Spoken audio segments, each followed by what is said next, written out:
Someone said, do you state that atoms exist? Big word, exist. And do you state that atoms are objects?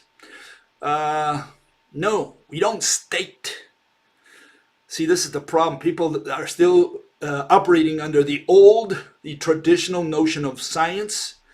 And of course, they have this notion of exist tied to that notion of science. And we're changing all that. There's a paradigm shift, and unless you understand that, you're not in tune with this, what this channel does. Okay, so let's answer that question. Here's the explanation. It says, in rational science, we do not state that God is an object or that an atom is an object. We do not believe that God is an object. Okay, we do not state that God exists, or we do not believe or disbelieve or wonder about the existence of God. In rational science, we define. Okay, and then everything follows from the definitions. We know exactly what the word means. In this case, we say, okay, how do we define the word object? Object is that which has shape. So if an atom, whether God, whether space-time, whether a particle, whatever, has shape, then it's an object by definition.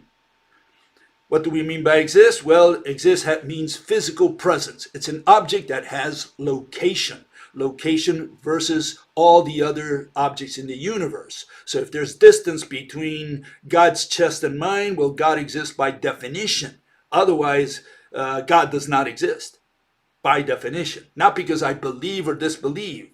Okay? And God can never be a theory. God can only be an assumption. Okay? To say that God is a theory, an explanation, is like saying a chair is an explanation. Now, is a chair an explanation? No, we use a chair to explain. A chair is an object, not an explanation. And God cannot be in the same way an explanation. God is an object that we use to explain something else.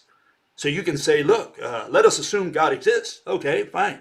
And now, God, what is God? Well, God is a guy with a big white beard and a magic wand in his hand. And he waves it and he creates things. He creates the universe. Fine. Now we can follow the guy's presentation. Whether you believe that or not, that's your personal problem. Okay, that's your personal religion. But God cannot be an explanation per se himself. Okay? God can only be an assumption, an object. We can use God to explain something else. And atheists don't understand that. They go around with the issue of belief, okay, knowledge, okay, perception, and that's a big problem. And by the way, I used to be an atheist for 20, 30 years more. Years of my life. I came from a militant atheist background, so it took a while to figure it out and get out of atheism. And today, I do not favor atheism, I attack them. I want to make sure people understand that atheism is a religion. It's a religion because the person talks about belief, disbelief, or lack of belief, and all this nonsense that they go around in circles with. No. In science, we say, let us assume that God exists. Okay, that's the scientific way of presenting God. And you can present God, you can even present leprechauns, you can present unicorns, you can present anything. You can say, let us assume that a unicorn exists. Now I can explain how that hole in the wall was made. The unicorn rammed it. Okay, that's how the hole was made. So I explained objectively how that hole was made.